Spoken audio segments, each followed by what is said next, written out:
से काले कपड़े पहनकर, हाथों में लठ पत्थर, जलती हुई मसालें, पेट्रोल बम और बंदूकें पकड़कर एक झटके में उनके 23 वर्षों की मेहनत को हम पढ़े लिखे मूर्खों ने मिट्टी में मिला डाला तथा समिति वाले चंद मूर्खों के बहकाव में आकर मीडिया के माध्यम से गुंडों वाली पोशाक और हरकतें करके उनके नाम और ज्ञान की दुनिया के सामने धज्जियां उड़ा डाली, जिनमें से एक मूर्ख उस समय मैं स्वयं भी था।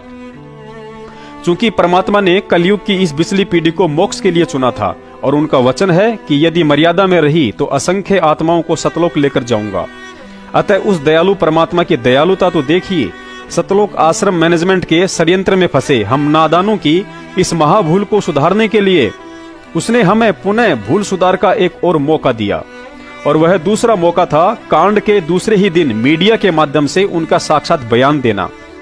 जेल जाते जाते भी हमें काल एजेंटों से सावधान रहने के लिए उन्हें सारी सच्चाई बतानी पड़ी, और हम मूर्खों के लिए एक संदेश छोड़ गए कि जिस मनवश सतलोक आश्रम मैनेजमेंट और राष्ट्रीय समाज सेवा समिति के बहकाव में आकर तुम लोगों ने मेरी कथनी पर न चलकर उनकी करनी को श्रेष्ठ मानकर भक्तों के लक्षण त्याग कर जो ज्ञान विरुद्ध हरकतें की हैं, वह राष्ट्रीय समाज सेवा समिति मेरी नहीं है और मुझे भी आश्रम में रोक रखा था।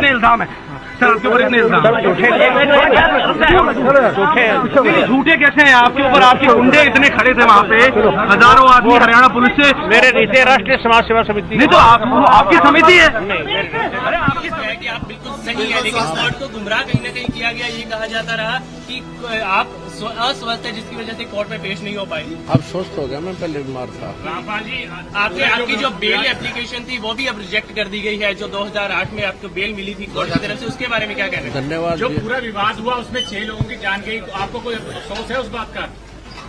बहुत अफसोस है जी। नहीं, जो आपने अपने अनुयायियों को ढाल बनाया और आप पीछे छुपे रहे, मैंने किसी को नहीं, वो आप सही मानते हैं? मैंने नहीं बनाया किसी को, वो अपने आप ही बन रहे थे, मुझे भी रोक रखा था। इस वीडियो में यदि आपने ध्यान से सुना हो तो मीडिया वाले ने पूछा कि आश्रम के बाहर जो आपके इतने गुंडे खड़े थे, तो सतगुरुदेव जी ने साफ साफ कहा है कि वे मेरे नहीं थे, राष्ट्रीय समाज सेवा समिति के थे, और वह समिति मेरी नहीं है। जिन्हें अभी भी अपने गुरु की इस बात पर यकीन ना हो और आज भी राष्ट्रीय समाज सेवा समिति अर्थात सतलोक आश्रम मैनेजमेंट वालों को ही भगवान समझ रहे हैं, तो स्वयं समिति वालों के मुख से ही सुन लो कि समिति किसकी है। दूसरी तरफ उनके समर्थकों के हाथों में हथियार है।